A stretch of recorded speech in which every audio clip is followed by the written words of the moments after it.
എനിക്ക് ഈ പ്രശ്നം വയ്യ. ഞാൻ വല്ല കമ്മീഷൻ ഓഫീസിൽ പോയിട്ട് കീഴടങ്ങാൻ പോവുകയാണ്. നടൻ കൃഷ്ണകുമാറിന്റെ മകൾ ദിയ കൃഷ്ണയുടെ ആഭരണ കടയിൽ നടന്ന തട്ടിപ്പുമായി ബന്ധപ്പെട്ട കേസിൽ 2 പ്രതികൾ കീഴടങ്ങിയിരിക്കുന്നു. ബുദ്ധിപൂർവ്വം നീങ്ങിയാൽ നമുക്ക് രക്ഷപ്പെടാൻ വഴിയുണ്ട്. എങ്ങനെ?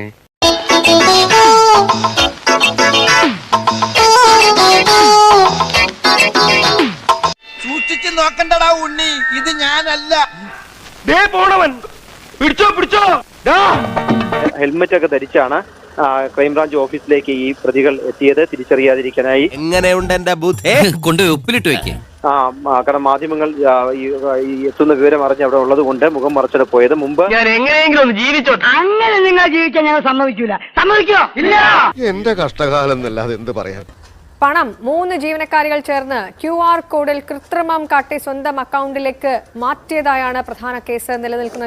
അത് പിന്നെ അന്ന് നാട്ടിൽ വെച്ച് അങ്ങനെ പറ്റിപ്പോയതല്ല, പറ്റിപ്പാണ് നിന്റെ പ്രധാന പണി. മാറ്റി അങ്ങനെ 69 ലക്ഷത്തിലധികം രൂപയുടെ തട്ടിപ്പ് നടത്തിയിട്ടുണ്ടെന്നായിരുന്നു കൃഷ്ണകുമാറിന്റെ പരാതി. എന്റെ കയ്യിൽ അവനെ കിട്ടിയേ ഞാൻ അവനെ അരിഞ്ഞ് മുളകിട്ട് അങ്ങനെ തിന്നിടോ.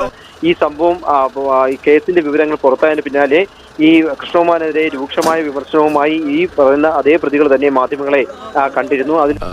അതന്നത്തെ ചോരത്തിളപ്പിന് ഇപ്പൊ എന്ത് ചോര തണുത്തു. അതിൽ വിവിധങ്ങളായിട്ടുള്ള ആരോപണങ്ങളാണ് ദിയയ്ക്കും കൃഷ്ണകുമാറിനും ദിയയുടെ ഭർത്താവിനും ഒക്കെ എതിരെ ഈ ജീവനക്കാരികൾ ഉന്നയിച്ചത്. എങ്ങനെയുണ്ട് സംഭവിക്കില്ലേ? എന്നാ പിന്നെ ഞാൻ മറ്റേത് രാത്രി 1 മണി 2 മണിയൊക്കെ ആകുമ്പോൾ വിളിച്ചിട്ട് ഹലോ എന്ത് ചെയ്യുന്നു, ഇങ്ങ് പൂവാലന്മാരെ പോലെയാണ് സംസാരിക്കുന്നത്.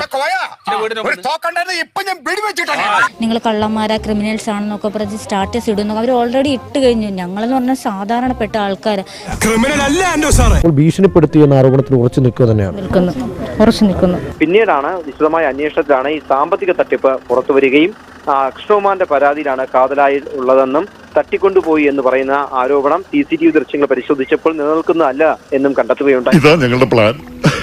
ഇത്രേ ഉള്ളൂ ഞങ്ങളുടെ ബുദ്ധി. പോയി. ഇവർ കഴിഞ്ഞ കുറെ നാളുകളായി ഒളിവിലായിരുന്നു എന്നാണ് പോലീസ് പറയുന്നത്. ആദ്യം എനിക്ക് നീതി വേണം യുവർ. ഇത്രയും തോന്നിയാസം കാണിച്ചിട്ടാ. തുടർന്ന് ജില്ലാ കോടതിയിൽ ജാമ്യാപേക്ഷ നൽകി. ജാമ്യാപേക്ഷ തള്ളി. അതിനെ തുടർന്ന് ഹൈക്കോടതിയിൽ പോയി. ഹൈക്കോടതിയും ജാമ്യാപേക്ഷ തള്ളുകയുണ്ടായി.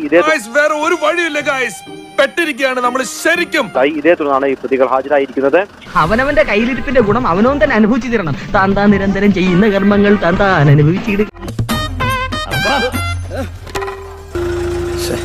നല്ല സ്ഥലമായിരുന്നു.